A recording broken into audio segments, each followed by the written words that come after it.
Hi. Hello. Good evening, everybody.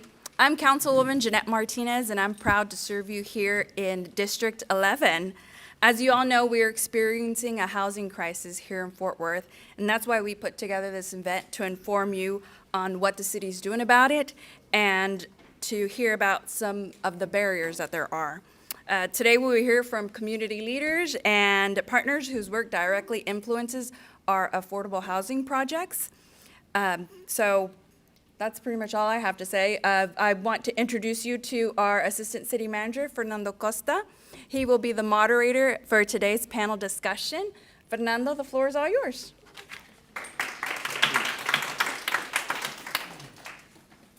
Thank you, Councilmember Martinez. We appreciate your leadership on the Fort Worth City Council and everything you do to advance community development in Fort Worth. And this evening, we are celebrating the Community Development Block Grant and Home programs. These are programs sponsored by the U.S. Department of Housing and Urban Development. And I've been asked to say a few words at the beginning about my involvement with these programs, and I got to thinking about my background with them.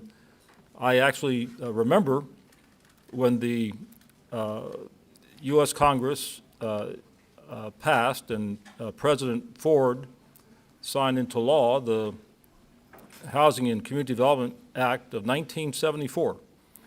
I was a graduate student at the time, and so it occurs to me as we're getting ready to celebrate the 50th anniversary of CDBG, I've been involved with it throughout that time. And currently I had the privilege of overseeing the Neighborhood Services Department in the city of Fort Worth, which is responsible for administering the CDBG and HOME programs in our city. And the department does an excellent job in that regard. I'm thrilled to introduce 4 experts in affordable housing and community development. And it's common to use the term experts casually, but these are really 4 experts in the field. In fact, so much so that as I look at them, I'm reminded of Mount Rushmore, which represents the faces of 4 distinguished U.S. presidents. These are 4 distinguished leaders of Fort Worth, and I'm happy to introduce them to you. And then I would ask each of them in turn to share with us just a few words about their work on a daily basis and how they participate in the Community Development Block Grant and Home programs. First, beginning on the left of the screen and the right of the table as I face them, we have Ms. Ebony Rose, who chairs the Community Development Council of the city. This is the appointed board, a board appointed by the Fort Worth City Council that oversees the allocation of federal funds for community development and affordable housing purposes. And so the Community Development Council receives information and recommendations from the Neighborhood Services Department staff, discusses that information, hears from interested residents, and eventually makes recommendations to the Fort Worth City Council. Most commonly, the City Council has such high respect for the recommendations from the Community Development Council that the City Council will adopt those recommendations. And so we're happy to have Ms. Rose with us. She, in her day job, but serves as a consultant, an educator with expertise in community development and diversity, equity, and inclusion, has been recipient of awards for her work with TCU and other organizations, and we're very happy to have Ms. Rose with us. Then we have Ms. Mary Margaret Lemons, President of Fort Worth Housing Solutions, which is also known as historically known as the Fort Worth Housing Authority, the Housing Authority of the City of Fort Worth. It is a public agency with a board that's appointed by the mayor of Fort Worth, but operates in a semi-autonomous fashion with a great deal of entrepreneurship. Historically, we have tended to think of housing authorities as local agencies that merely administer public housing funds. That model of public housing is a thing of the past, and the Fort Worth Housing Authority, Fort Worth Housing Solutions, has been a leader in that change for many years, and much of it has been precipitated by Mary Margaret Lemons, who has turned that organization into a very agile agency that assesses the needs of the community and responds to them in a direct way. And I have to say that agency is also an exceptional partner for the city. Whenever the city needs something from Fort Worth Housing Solutions, Mary Margaret is on the spot to respond. So we're very happy that Mary Margaret's with us. Gage Yeager is next to Mary Margaret. He's the CEO, Chief Executive Officer for Trinity Habitat for Humanity. Gage has been around longer than anyone can remember. Including me. Including Gage himself. He's beginning to lose much of his vast memory. But Gage has a fabulous spirit about him. He does what he does because he believes in what he does, and it's evident in all of his actions.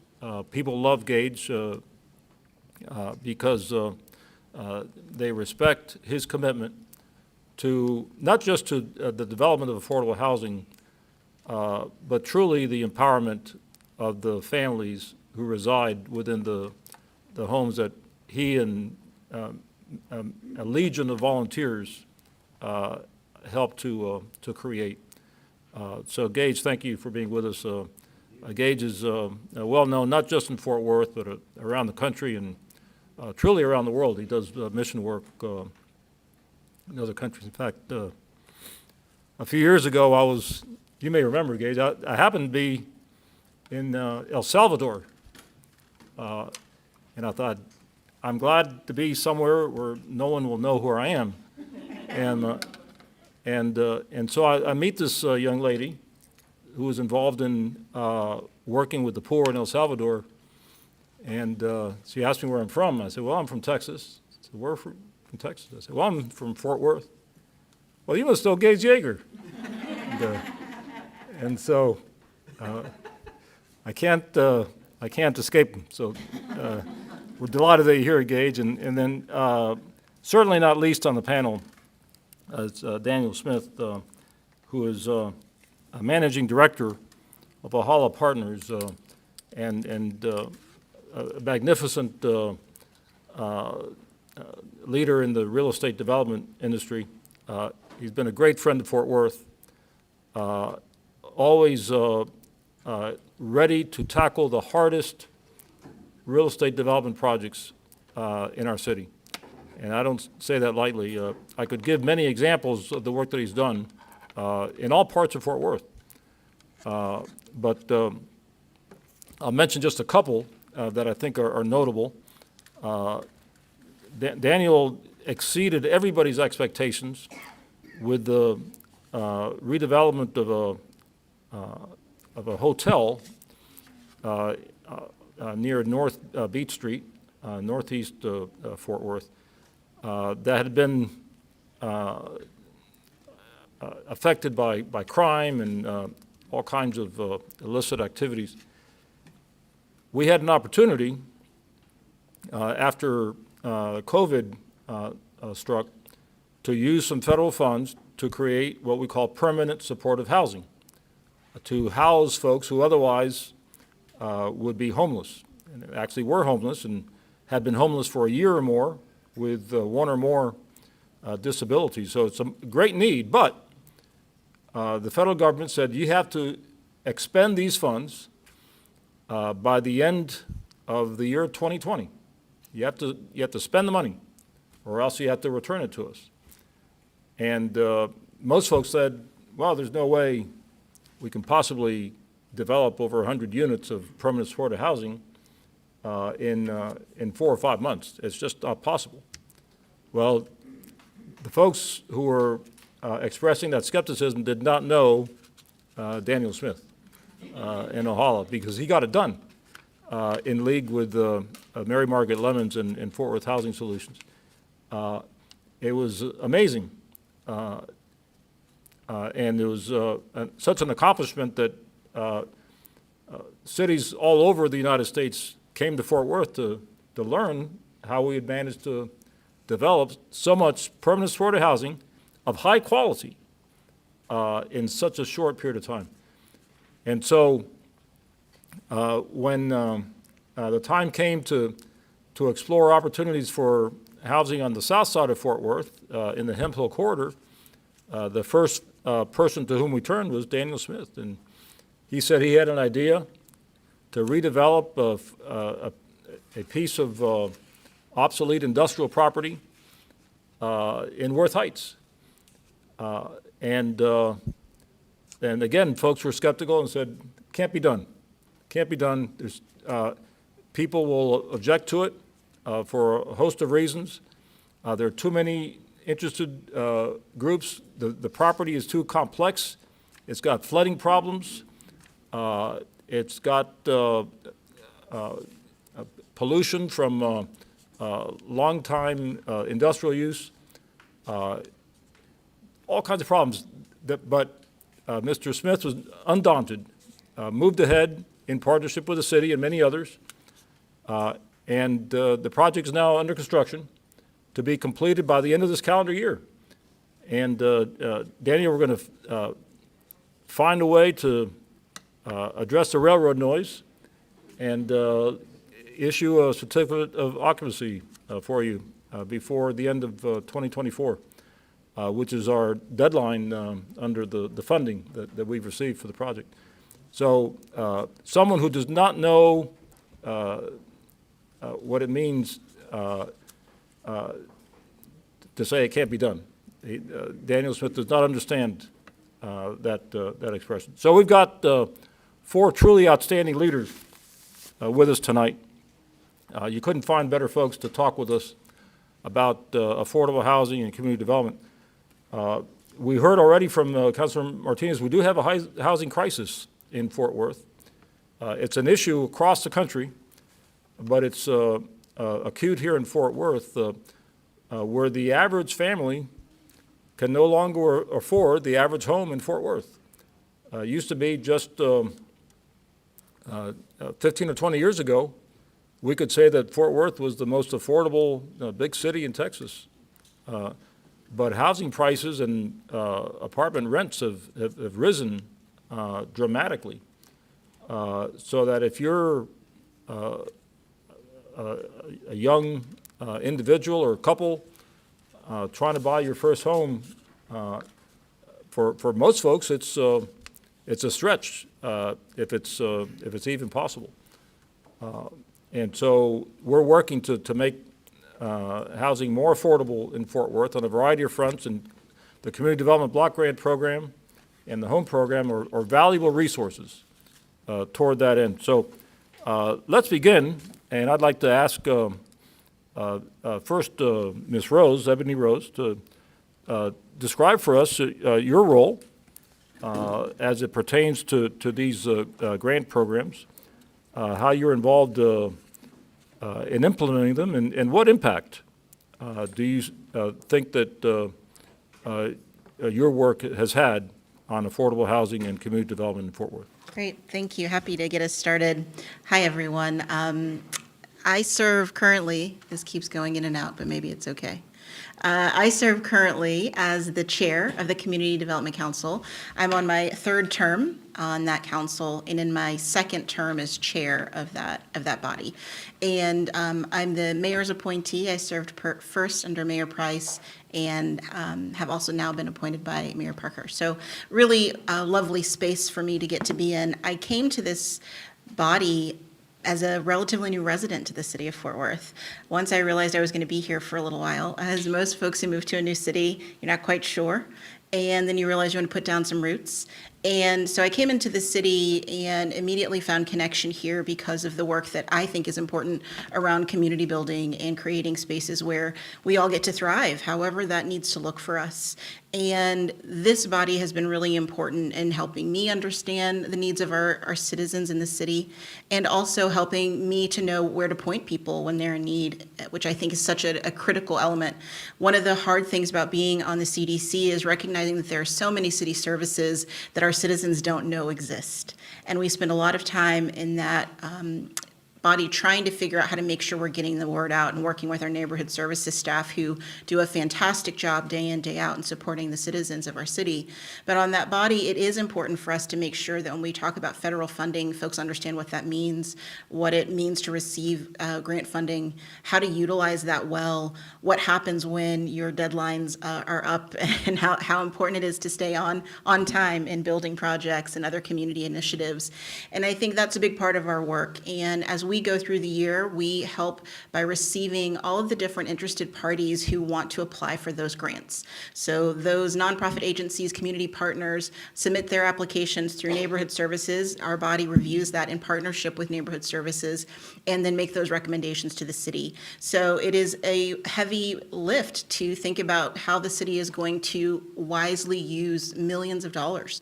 And I think the members on our board understand the importance of what we do. And it's fun to get to work with our members in that way to think about that. We represent the entire city. So we've got members from each district who are appointed there by one of their council persons. And year over year, we get to see those changes occur. And that's always really great to see what we saw in paper. And in a few years, there's buildings and families thriving, community centers that have been renovated, community spaces that have been updated, community programs that are happening. To see those things go from an application to reality and how it impacts our community is one of the greatest joys of getting to be on that body. Thank you, Ms. Rose. We appreciate your leadership in making that happen. Mary Margaret. Well, usually I get to be the recipient of these funds. And so I am really excited when we have a project that qualifies and that matches up timing-wise for these funds to be available. For years, we were pretty self-sufficient and didn't require some of the money that the city has, and we were able to develop pretty independently. And then things have gotten harder. Construction costs have gone up, land costs have gone up, and so we have gaps on projects now. And especially on some of our more difficult to develop projects, going into the urban core and trying to redevelop in neighborhoods that need a lot of infrastructure work and aren't the pretty flat land out in the suburbs to develop on. And so this money really comes in handy to close those gaps. And when we're structuring these deals, they can have up to 13 different funding sources, and that last $2 million is a make it or break it point for us. And so we get to put them in projects like Stop 6 that are happening right now. Both CDBG and HOME have been used in multiple phases of that project.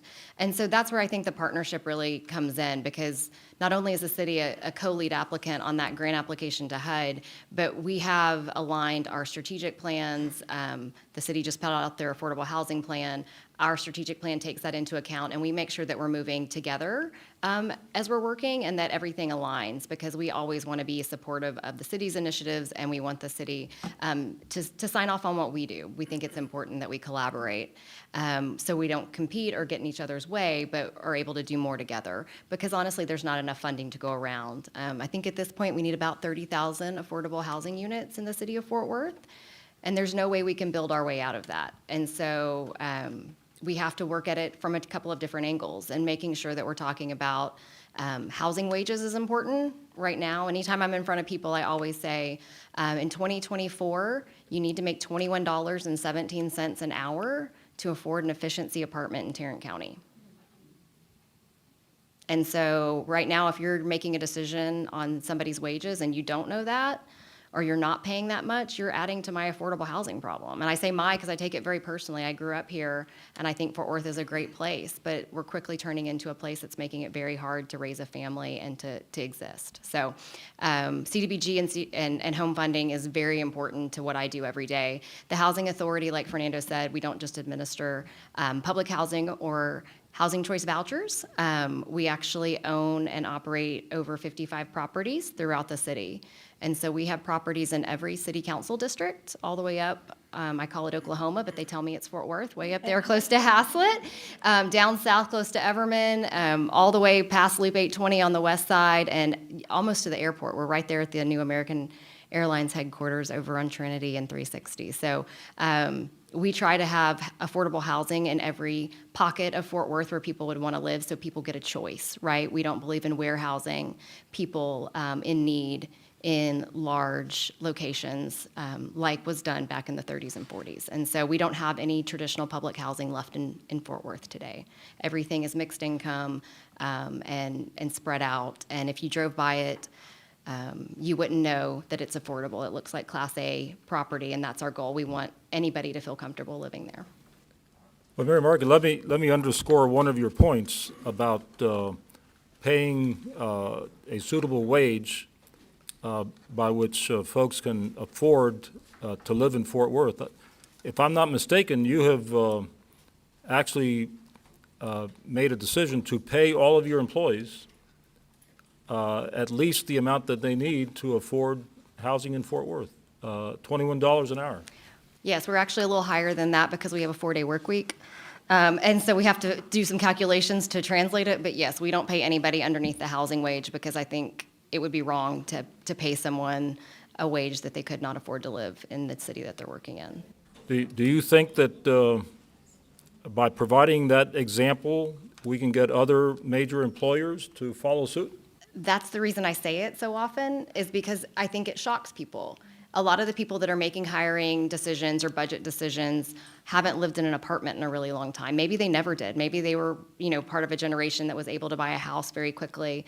And so if you have no context, right, and you're not educated, you sometimes are missing something. And so in a lot of rooms, whenever there's a microphone or if I can get the attention, I say that. And there's a report that comes out every summer. And so we always are adjusting because it's constantly moving up. But right now it's $21.17 an hour, so tell people. And that's one of the things. Anybody can be an advocate for this. I also say we don't say Section 8 anymore, right? Housing choice voucher is the way that we describe a voucher that pays for somebody's rent. Because there aren't Section 8 properties. Like my husband, he's the worst. He drives by and says, that must be a Section 8 property. I'm like, that wouldn't pass my inspection. That's just a really bad landlord. And it's not me. And so just getting rid of some of those stereotypes are things that you guys can help us with, because the wages is a serious thing. 30,000 units don't appear overnight. We're lucky if we can add 1,000 units a year. And so we're never going to catch up at this rate. Thank you, Mary Margaret. Gage Yeager. Yes, sir. Right, so how do we work with the grants? I'm the CEO of the Trinity Habitat for Humanity. We serve Johnson, Tarrant, Parker, and Wise County. Most of what we do is in Fort Worth. It's a wonderful partnership with the city and the legions of volunteers and donors that Fernando mentioned. We wouldn't get it done without that, because what we do doesn't make sense. And so Mary Margaret mentioned it. It's about gaps, and it's about plugging gaps, and where do you find the money to plug the gap, right? We find donors. We have restores where people donate things. We turn around and sell it. Hopefully you guys know about the restore. It's a great place to find stuff that you couldn't maybe otherwise afford. Doesn't go to the landfill. Somebody gets a tax write-off. Everybody wins. It's a great resource. Primarily the way we've worked with CDBG money is, so we have two building products, right? We do new homes, which is where most of our effort is. We also do rehabs. And most of the rehab, like 99%, 98% of our rehabs are CDBG funded. We work with the city closely with Cowtown Brush Up, where we go out and we paint 80 or 90 homes every year. And then we have some more intense projects that have different layers of funding that come in to, go up to 25,000 to do different things. So it's for us, it's added a whole new bucket. And what I like about it is, A, it's helping people. They own their home. It's about aging in place. How many people want to move into a nursing home? That'd be 0 people, right? Nobody's going to raise their hand for that. What do we want to do? I want to stay home. I'm not unique or special. I want to stay home. And if we can spend a little bit of money with those seniors to make it look better from the streetscape, because what the house looks like is important to the neighborhood and the neighbors, right? And make it function better for them, then that's a win. And we have core values at our agency. We talk about our core values, and that's the core value of respect right there. We're standing on the shoulders of greatness, which are the people that came before us to do the great things to get us where we are today. And those are the people. Those are our senior citizens that most of that rehab money goes into work with. So we wouldn't have that. We do 120, 130, 140 houses a year in the rehab space. It's all owner occupied. We don't obviously touch rental to help the landlord out, but we're going to help the person that owns their home if they qualify for income and the other compliance needs for the grant. Then we're going to jump in and we're going to make it happen, and we're going to do it with excellence, and we're going to act like it's our home and work with that family and get it done. So it's about plugging gaps. It's about, for us, it's this new, not new, we've been doing it for a while, but it's the rehab process.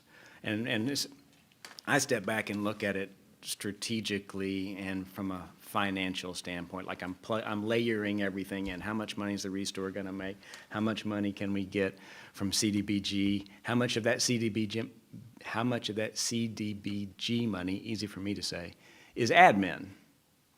Will the admin cover the expense of the staff overseeing that program? So the admin percentage, it doesn't need to be huge, but it's darn important, because if it's not there, then I crank up a program, we're doing good stuff, but now I've created a net negative.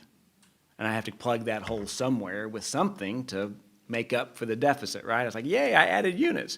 Boo, now I'm losing an extra $100,000 a year because I'm doing, $1 million worth of projects, but I'm losing more money. And so when the money can come in with enough admin support, then that makes the math simple and work well. But it's a wonderful program. We're blessed to have it. We're moving from, forever, we've bought lots. We just framed our 1,000th house the other day. I shouldn't answer my wife's call, should I? Probably not. I guess she doesn't know where I am. We just raised the walls on our 1,000th home. And we've bought infill lots, just vacant lots here in Worth Heights, all throughout Fort Worth and a lot of Tarrant County. But that price point's up 700%.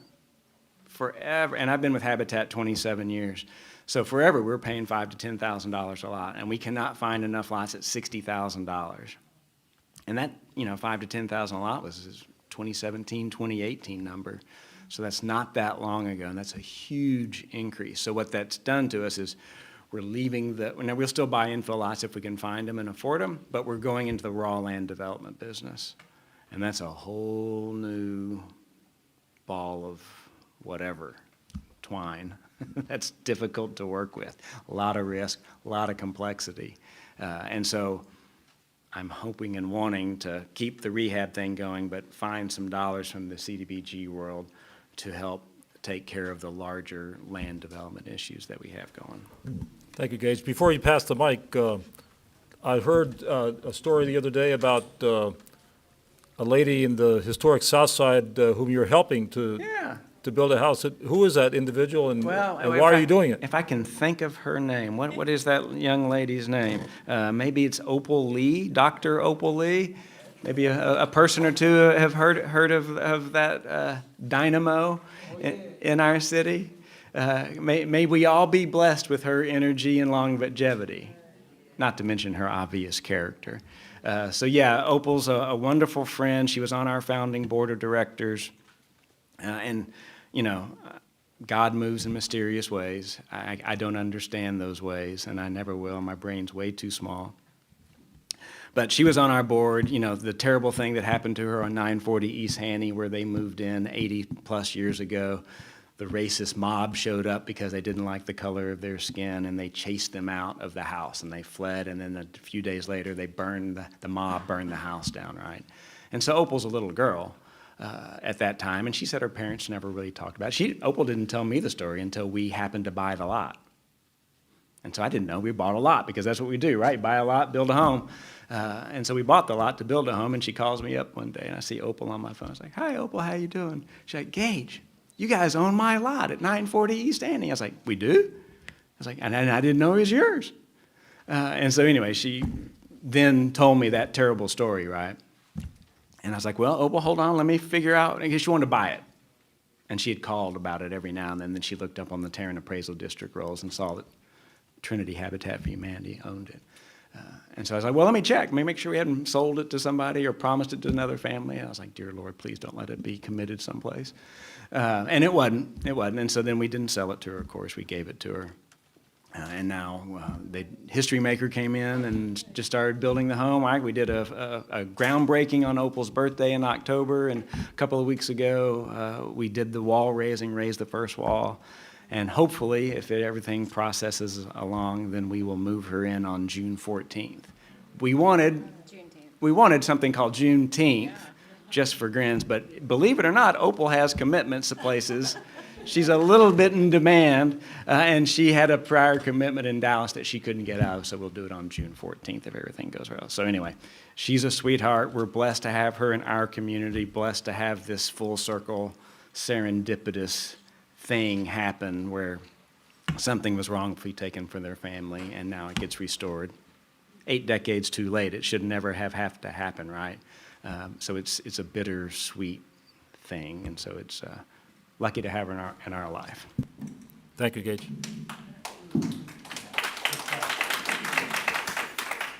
Daniel Smith. Good evening, everyone. My name is Daniel Smith. I work at Ohala Partners. Thank you all for coming out and being present in your communities this evening. It says a lot about all of you.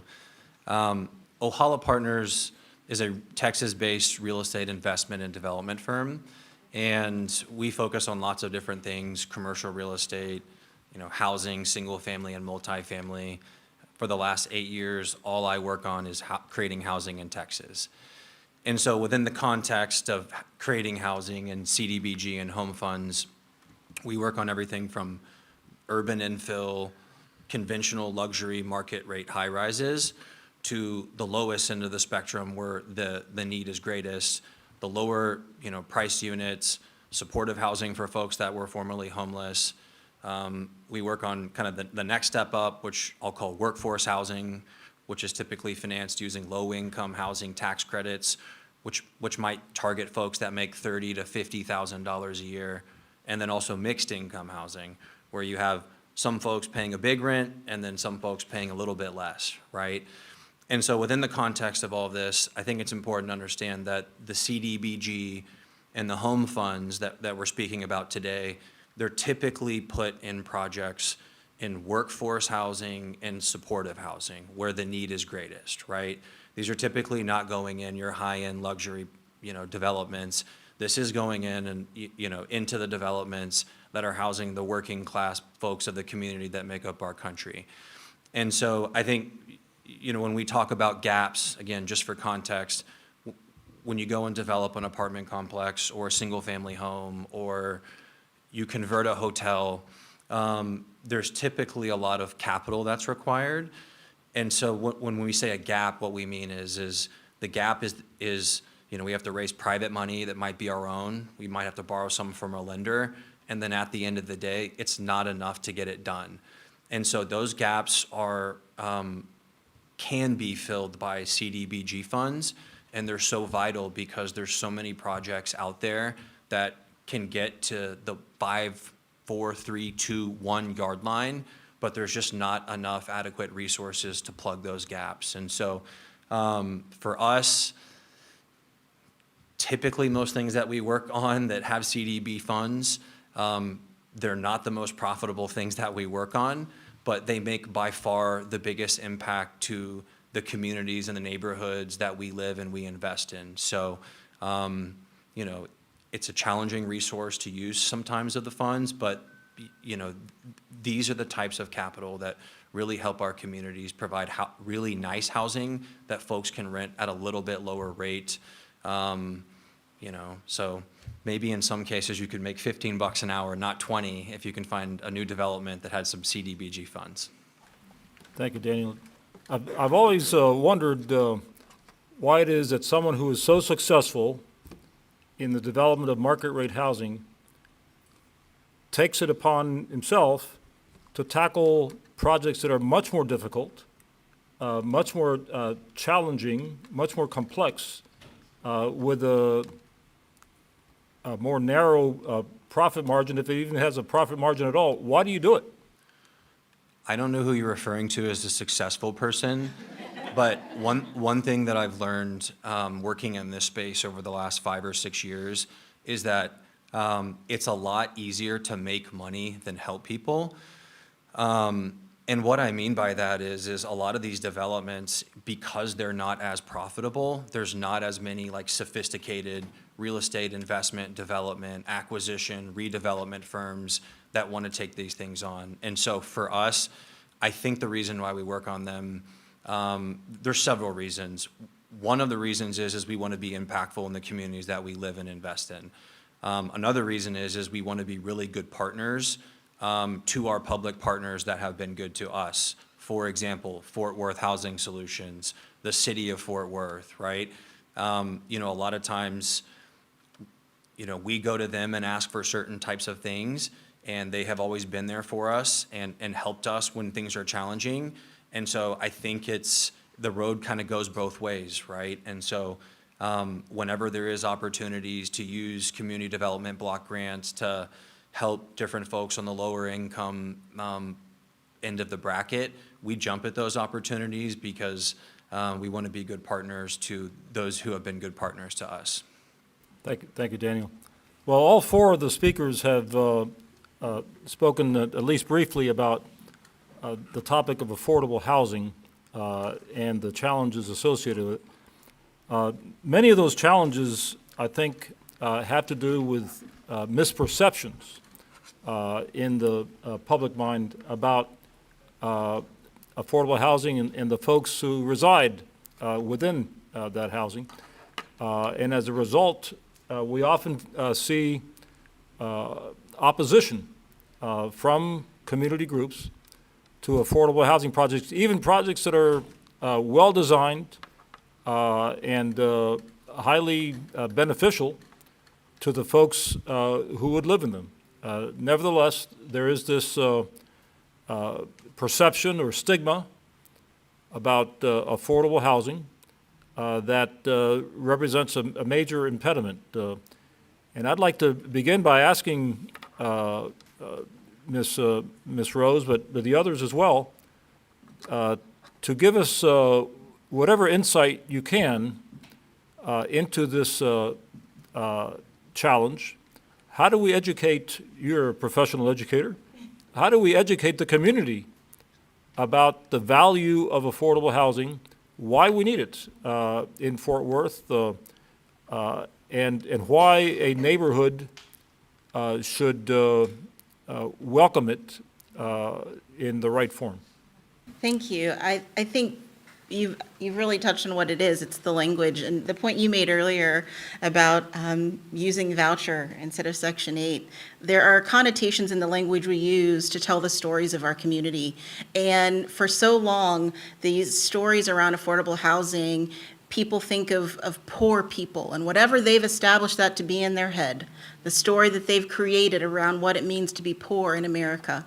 And that's what they've connected to housing opportunities that we would consider affordable, which is so unfortunate because regardless of your socioeconomic status, you deserve a place to live. You deserve access to community services. You deserve access to the neighborhood being a place where you can thrive as an individual or as a family.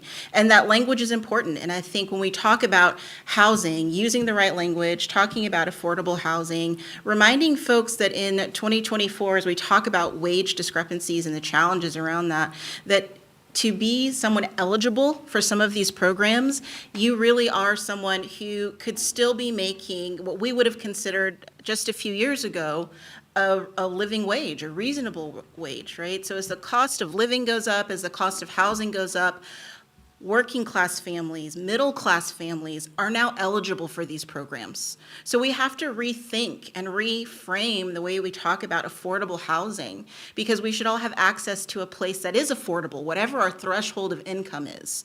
And that message has been lost. I was just talking with Mayor Parker just a couple weeks ago around some of the issues we see from folks, the not in my backyard folks. We don't want folks here near me. However, again, yes, those people. We've got to stop othering folks when we talk about housing. These people should be in my backyard because they're my neighbors, they're my community.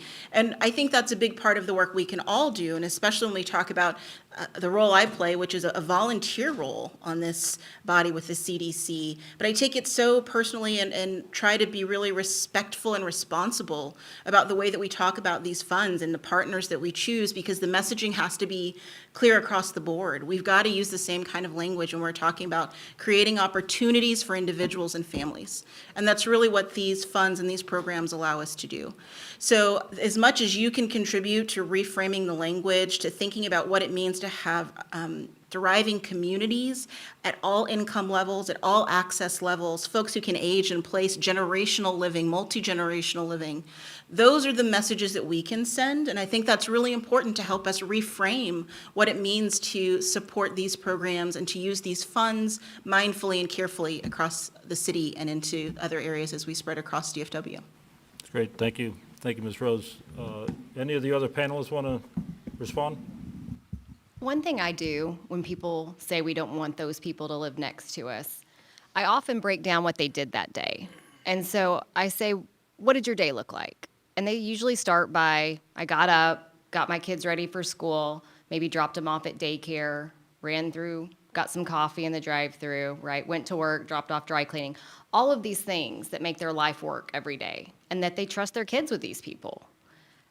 And just about every single person that they touch that day qualifies for my housing. And so for me, when you're saying you don't want those people living close to you, you're not really thinking it through, because don't you want the employees of the places that you frequent living close enough that they're a reliable employee that's going to show up every morning to take care of your child and change their diapers? I mean, it's those type of people that qualify for housing. We only have about, if I could fund every voucher HUD gives me, that would be 6,500 vouchers, 6,500. I got a stat the other day, we're over 900,000 people living in Fort Worth today. And I have less than 10,000 vouchers. I can only really fund about 4,900 with the budget they give me. So let's just call it 5,000 people that I can help with the voucher. So if you're saying no to affordable housing, there's not another option for these people. And so if you don't like seeing homeless people on the streets, saying yes to affordable housing is really the only way that we can change this conversation and change what our city looks like. And so it's really just understanding the resources that we have and the solutions that we have. And affordable housing using these funding sources is one of the only ways I know, unless we can get everybody to pay $21.17 an hour at least, that we're gonna be able to make a difference. Thank you, Mary Margaret. Gage? And Yeah, I'll piggyback on that just a bit. COVID gave us new language, the essential worker. That's who we're talking about. It's who make our life, that's what you're alluding to, right? Who make our life possible, that do all the things that we don't think about. It's just, I think it's unconscious, and we just don't think about it. And what you were saying earlier too about we have some stereotypes or misconceptions about the people. A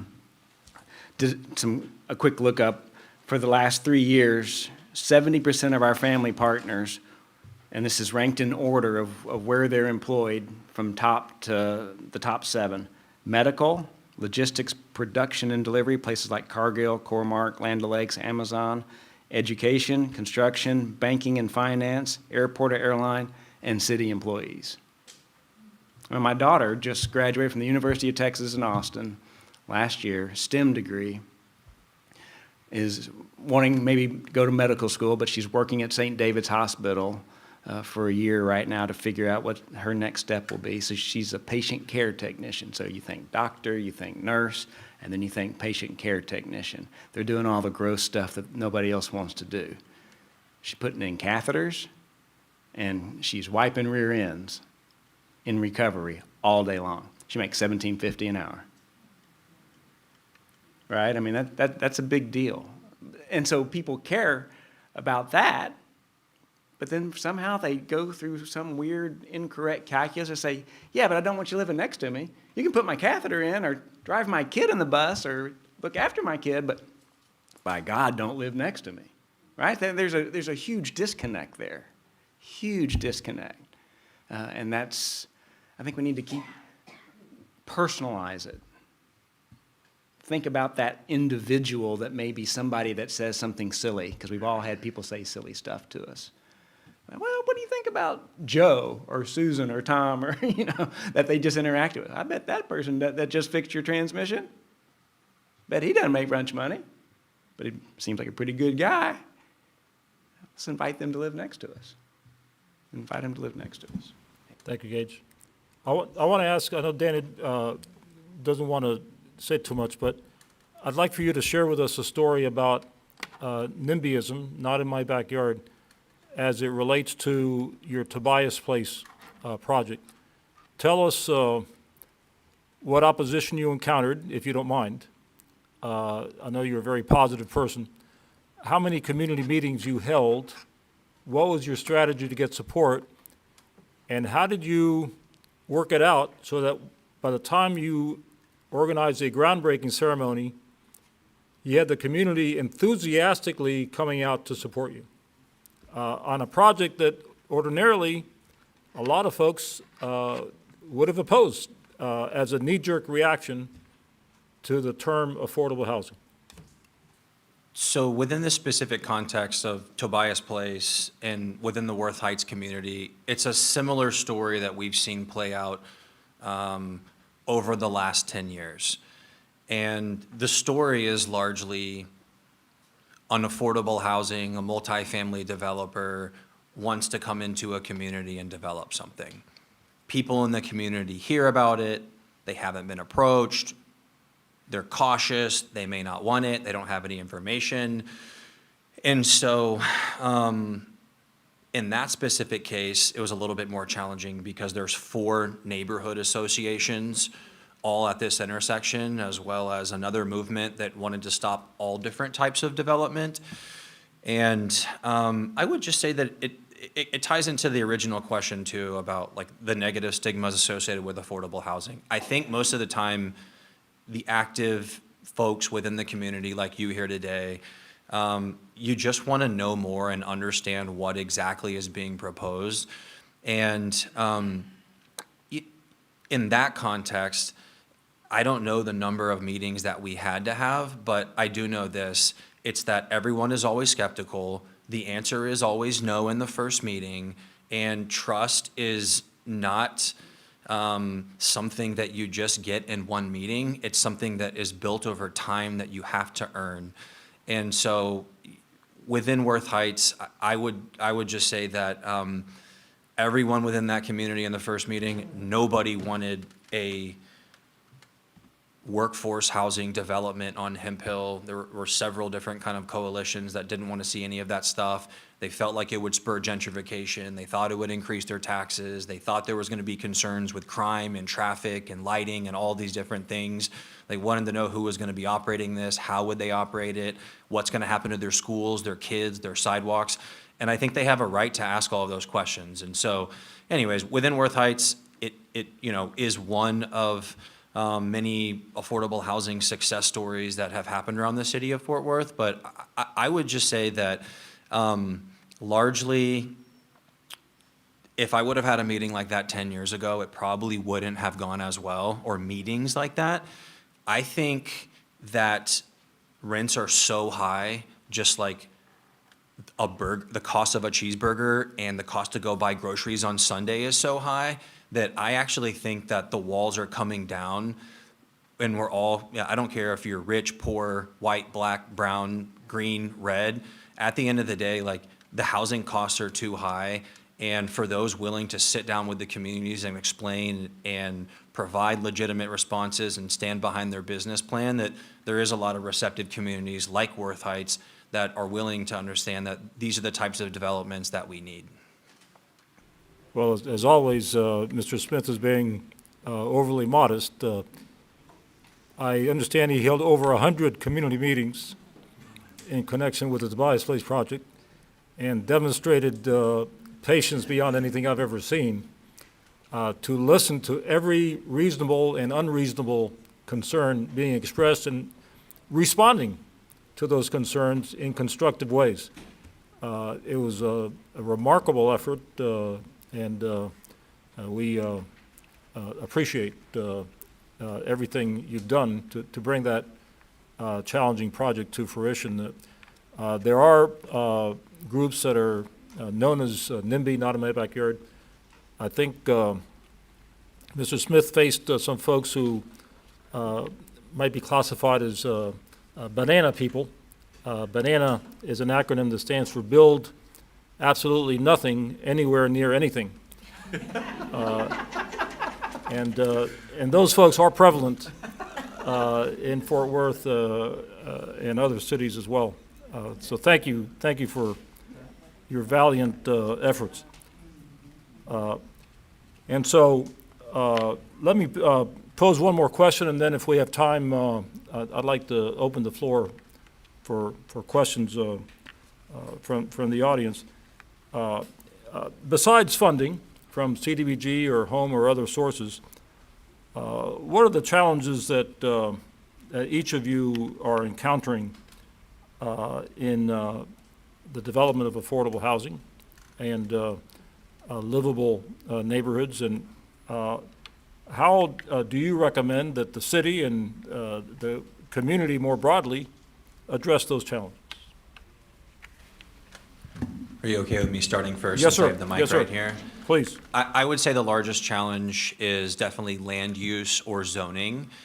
And I think that the way that that challenge is overcome is through meetings like this, and then just being present within the communities and being willing to be patient and answer people's questions and being proactive. And so gone are the days of hiring the zoning consultant in the black suit and hoping that he can get it done, and in with the days with sitting in front of folks of the people that live in these actually communities where you want to invest and build and be in.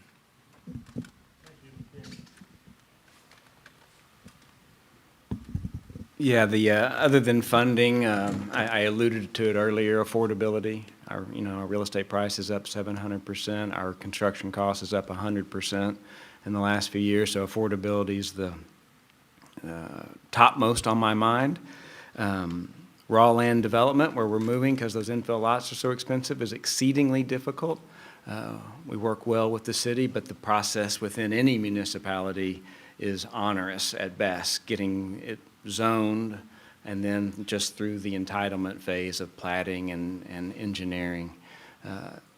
Just it takes incredible amounts of time, and that's expensive and difficult to deal with. What to do? I think the only way we're going to come close, Mary Margaret mentioned how many units we need, right? Affordable units in general. Mary Margaret's not going to solve the problem. Gage is not going to solve the problem. You're not going to, right? I mean, no one of us are going to do that. Even the three of us, all of us up here, aren't going to solve the problem. So it takes something larger, is my point, to solve the problem. And what we really need to do, and I've been thinking about this a lot, is create incentives to incent the for-profit men and women to include an affordable component we can't tax and spend our way there because other states would have done it by now if they could have figured out how to do that. And I'm saying that's not bad. That's part of it, right? We're getting CDBG money, and we need it, and it's a good piece of the puzzle. But creating incentives that work for the developer's spreadsheet, that short cycle the time, that waive some fees. And it has to work for the city too, right? I mean, the city has a budget, and every single person in here needs the city budget to work. So it's not like because they're a government entity, they have endless pockets. They have constraints and everything too. So within the context of that, it's working to create those incentives that when, and I don't know, Fernando, how many homes we plat? We, City of Fort Worth, 10,000, 5,000 a year? New lots, something like that? I mean, holy cow. What if 10% of them? 10,000 single-family homes. Yeah. What if 5% of those were affordable? That'd be 500 units. Guess what? I wouldn't be in the land development business anymore. I'd have for-profit developers knocking on my door saying, hey, Gage, we need to build 82 homes in here to heat. Can you do that? I was like, you betcha. That would be the home run. It needs to, it can't be they have so much money they can just afford to do it, or the city has just so much money they can afford to do it, because neither of those statements are true. It has to work for their spreadsheet. That little propeller head sitting in Excel, jamming the spreadsheet, this makes sense. And then it will work. Then we can get beyond just a few players trying to make it happen and incent the market, the larger market, to deliver units that we all need. That's an excellent point, Gage, and I can think of no city better than Fort Worth situated to do just as you have suggested. We are the fastest growing big city in the country. We're growing rapidly, not just in population, but in households, employment. We have many opportunities to draw upon private investment to achieve public purposes. And so providing incentives for private developers to incorporate affordable housing into their projects makes good economic sense. And we have many opportunities, not only on the periphery of Fort Worth, but even in the central city with projects like Panther Island on the near north side of Fort Worth. We've begun discussions about the desirability of promoting what we call equitable development on Panther Island, development that meets the needs of the community and of all segments of the community. How can we make that happen? I think incentivizing the private sector is an important strategy by which to achieve that goal. So thank you, Gage, for suggesting it. Mary Margaret? I mean, I echo what both of the gentlemen have mentioned. Zoning and some incentives are definitely needed. One of the things that really is challenging when you're working with this type of funding is the regulations that come along with it. And so with regulations, it makes it more difficult. And so it's really hard for us to find pools of vendors that are willing to work under those conditions in some cases. There's a lot of compliance that's required, a lot of reporting that's required. And so sometimes our pools of contractors shrink, and then the subs shrink because of that, and the prices go up. And so that becomes a challenge. And really having a prepared workforce that's ready for the work when it comes is a big deal. And so making sure that we have trades that are involved and know when work is coming, because a lot of times we're fighting Houston or other large cities where there's a lot of construction going on to keep people on the job and keep them moving, because it's all about timing, right? Timing of the funding flowing, timing of construction, because everything that we do comes with completion dates that we promise either the federal government, the municipality, or the state government that we're going to hit. And so if you have a GC that gave you a great budget and a great schedule, and then, as soon as we close and we break ground with that pretty shiny shovel, you get a change order that says 90-day extension, like they already have a big issue, it really can throw these projects off. And so I'm actually headed to DC next week to talk about streamlining building of affordable housing. Like, what can we get rid of that would make building affordable housing quicker and easier, and be able to compete with market rate housing? Because if you have two projects that are sitting there a market rate project is much easier to go out and build and be a part of. And so we need to make it attractive to be building affordable housing. Thank you, Mayor Margaret. Oh, sorry, I should. Ms. Rose? Yeah, I will say, as I'm listening to what everyone else has already shared, the message for me really is, how are we being proactive in this space? As a city that is growing so quickly, and a world where things are changing so fast, a lot of our policies have been reactive. We've had to react to the situations, post-COVID in particular, around processes and operational costs. We have been in a reactive state for a very long time. Proactive planning, which I know that members of our city council are working on, and certainly Mayor Parker. To be proactive in this space requires us to do a lot more community education, a lot more important and mindful messaging, a lot more awareness building, training and development for the workforce that we need to help us with these projects. And that takes a lot of investment in people power as well as in the financing of that.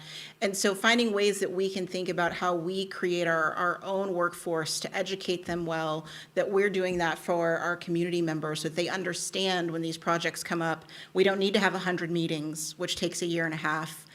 We can get a yes from a community immediately because they already know what it means when we talk about these programs and these projects. So when we can do that, and again, that's why I'm so thankful that so many of you are here as advocates and ambassadors in your community, being able to share that out is really what we need. That education will allow us to be a lot more proactive in providing the type of resources and spaces that our community really needs. Thank you very much, Ms. Rhodes. Well, we have just a few minutes left, but enough time to field a couple of questions from the audience. Yes, sir, please. And if you could speak into the mic. I think All right. they should be able to hear me. Can we hear you? We're good. Thank you. But I was just thinking, you know, you were saying about $21 an hour. The people then, like in my church, we have people who are making like $10 or $15 an hour. The Sunshine Church, we built 2 houses last year, and then 4 years ago we built 2 houses on Andrew at a cost of about $130. We are renting those houses through the housing authority for $800 because they didn't qualify for a 3-bedroom house. The taxes is $6,500. Insurance, $1,500. So we're spending about $8,000, and we're making $9,000. You know, and so hopefully the taxes won't go up much more, because it's going to push us out of helping them. I was wondering, how much are you paying for a vacant lot? Well, for a vacant lot, if I can find one for thank you. If I can find one for 50,000, we're lucky, and I really can't. I don't know if I've bought one for that much or that little in the last couple of years, but they're 60 to 70,000 for vacant lots, which is why we're now looking at raw land development instead. Or when I have bought a few vacant lots, like I bought 9 vacant lots in Como. They're all contiguous. I think we paid $60,000 a lot, which is more than I wanted. But we're building 20 townhomes on it, because it no longer made sense to do single family, just get 9 units, so we're putting 20 on top of it instead. How is that project going, Gage, the 20-unit project in Como? Well, that's a good collaboration with the city. So the street, Carver, that it's on runs into a dead end. They're needing to vacate Merrick because it's just a goat trail right there. There's no real street left. And there's no water and sewer in the street. And I don't have the most up-to-date, but I think maybe that water and sewer installation that the city's going to do with us in partnership, but I think it may have gotten pushed to the next cycle. But I'm not sure if that's still 100% correct. I don't keep my finger on that pulse all the time. So anyway, it may have gotten delayed a little bit from the water sewer. Okay. Another example of the challenges associated with infill development. Yeah.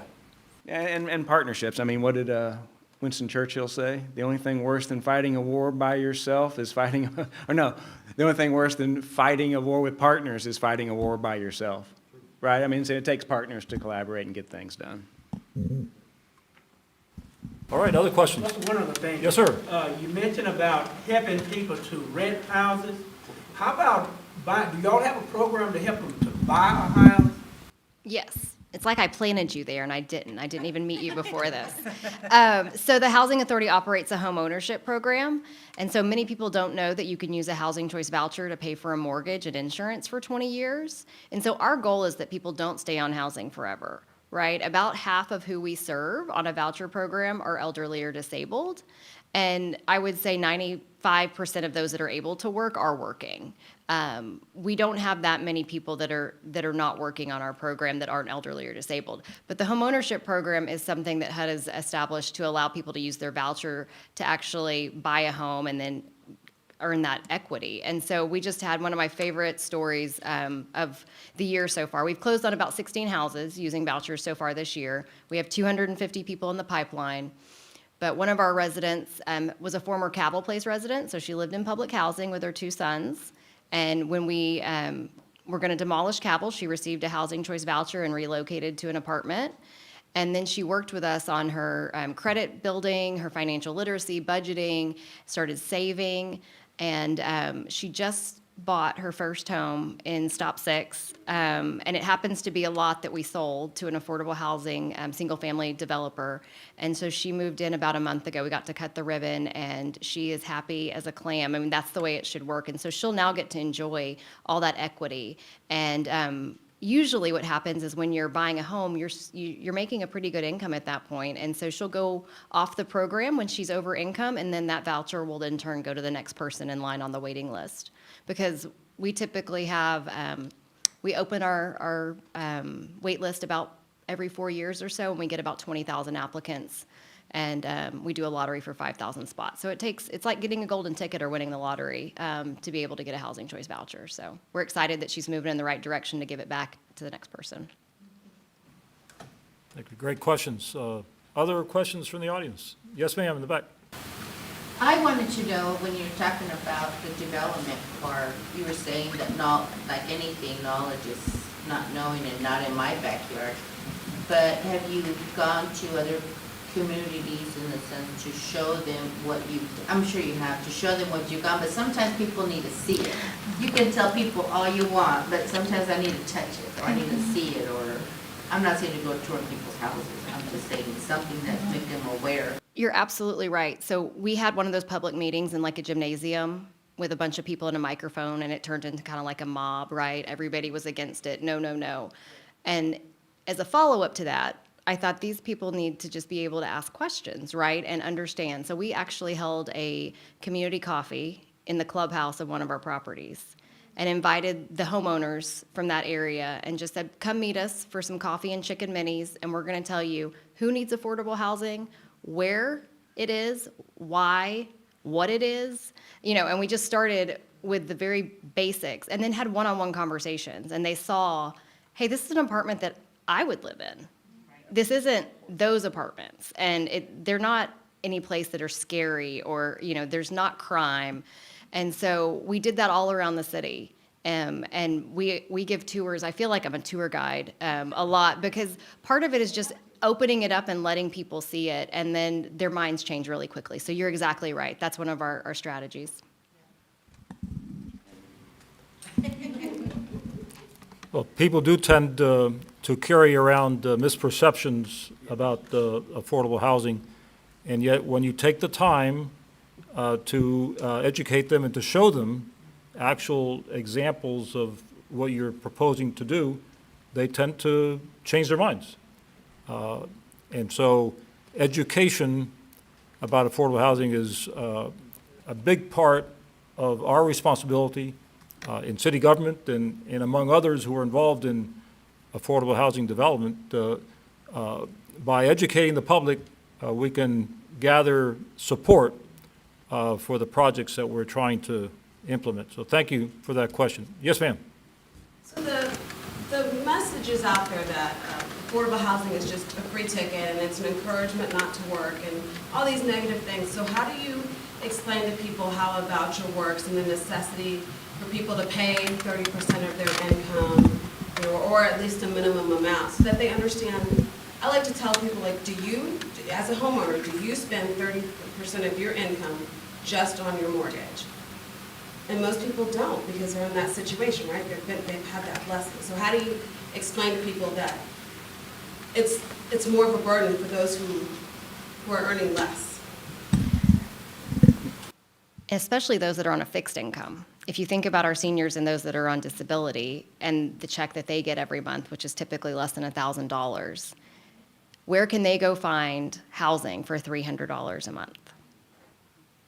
Is that someplace you want your grandmother or you want your family member that probably has higher needs, you know? And so when you really break it down and put it in those terms, people do understand the numbers. But everybody on a housing choice voucher or in affordable housing typically pays 30% of their adjusted income.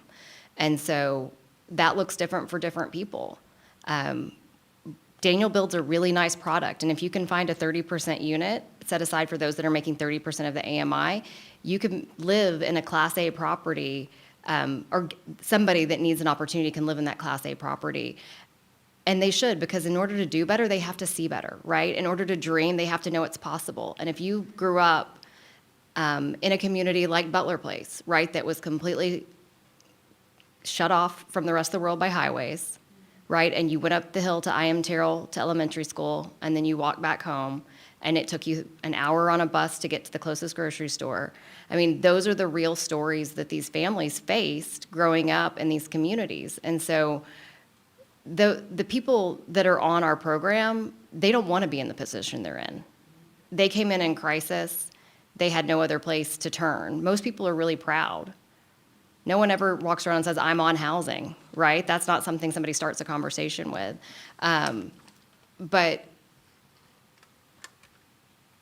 But education, I mean, today I think everybody's here to get an education, and I've gotten so much from the audience. You guys have been great. But just educating our neighbors is important. So thank you, Leah. The 30%, doing the math, right? The maths, and it says something.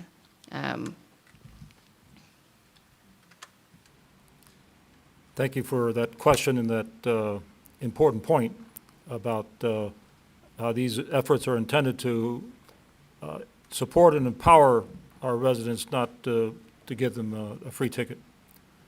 Any other questions? Yes, ma'am. I have a question, and I'm just going to throw it out there. I worked in emergency rental assistance. I'm not there anymore because it's closed down. But I still have clients that call me, seniors, and they are my heart. Seniors are my heart. But when I have a senior that's calling me because his check is around $800 a month, he has been basically priced out of any decent, besides a dump somewhere where it's horrible. And I keep up with him because I help him fill out forms. I've had him on a waiting list now for 2 years. Today I got a call because I'm his contact now, because I'm trying to get him a senior apartment. He's up three people ahead of him, and he is like struggling, okay? And I talked to the case manager, said, well, does he have any, no, nothing on his background. Does he have an eviction? Yes. Because he couldn't afford an $850 rent. He got sick, he had a stroke, and basically he got evicted. And the judge said, you have till November 21st to pay $1,075 to get the eviction. Well, the eviction doesn't come off, it just goes to zero balance, because we're in Texas. This is something I learned working with ERAP. How can, or what can, you have 30% income? When you see a senior that comes in with that kind of thing, he's going to get turned down. I've had him on, there's nothing I can do. And it hurts me because he is a good man.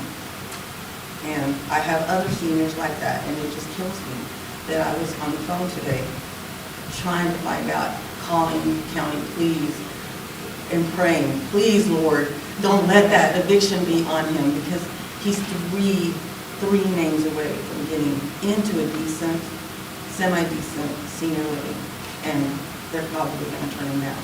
And it's gonna be on Lancaster. What can you do about that?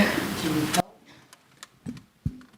I'd be happy to get your information and learn where he's applying so I can understand, who manages it. A lot of it has to do with the type of funding. If it's a tax credit property, unfortunately, a lot of the management companies have very strict rental criteria. And if we don't follow that, then it turns into a fair housing problem. But we do have other properties that have more flexible standards.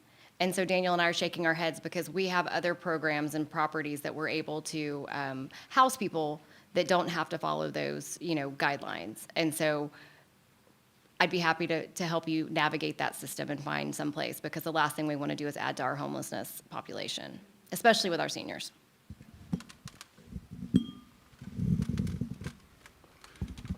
Yeah, I would mimic what Mary Margaret said, but also add, again, we will try to help and we probably can, but the truth is that you're right. It's a problem. It's very real. There's so much demand for these lower income 30%, 40, 50% AMI units. And so what happens is if you're a property management company and you have 100 people applying for one unit, again, it's a business, right? And there's people going through different, criminal background, credit. There's a lady, a man, someone has a job to go through this, and you have 2 applications on your desk, and you have one, you're not gonna like the response, it's the truth. You have one tenant who had an eviction and one tenant who didn't. Right, it's a risk-based decision. And so it's more of like, a societal problem. It's the same thing with credit, right? With people who go to jail and had one credit card and they were in, they couldn't pay their credit card for 4 years, and so their credit got completely destroyed, and then they came out and then they can't rent an apartment anywhere because they have no credit. It's a similar scenario. And so anyways, I'm sure that we can help out in some capacity, but this is just like one very small example of a much larger problem, whereas like Mary Margaret and I can't, help find seniors all over the whole, United States of America. So I think we can help, but largely I think it's more of like a federal or state legislative issue that needs to be addressed. I just want something to change, because he is not a criminal. He is a senior, $700 a month, and he got an eviction. He is not a criminal. But even criminals have to Can't afford live it. And something needs to change, because if I saw a senior coming across, if I had the power of anything, if I saw a senior coming across and I said, I have a 30-year-old couple with kids, and yes, they're into that 30%, but I have a senior that has an eviction, is about to be homeless.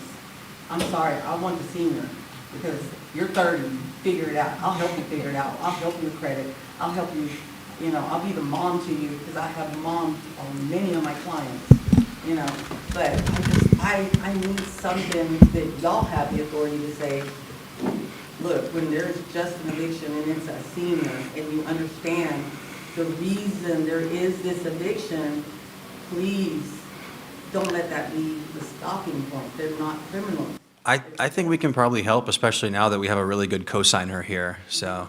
I am going to always speak up about seniors. I am. I And I'm going to be a senior, so I want somebody to speak up for me. I think the larger question, you said societal, and I think that's essentially right. I read a fascinating article in The Atlantic that talked about homelessness, and it said the obvious answer to homelessness is the price of a home. And so what happens is, as housing goes up, whether it's rental or home ownership, it puts pressure, and people end up using units that person could have been in, that when the price is so expensive, they make more money, but they're still down in this level, and they're consuming the space, right? And so, it's a good example of California cost of a house versus West Virginia, which is nothing close to California. And the poverty rates aren't the same, but California has half the homeless rate in the country, and West Virginia has a higher poverty rate, but not very many homeless, because their homes don't cost as much. Well, thank you very much. Thank you for the question. Thank all of you in the audience for your attention and your participation in our discussion this evening.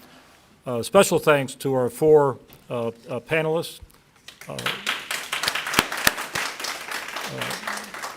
Again, Ms. Ebony Rose, Mary Margaret Levens, Gage Yeager, and Daniel Smith. This has been a wonderful educational experience for me, as I hope it's been for everyone in the audience tonight.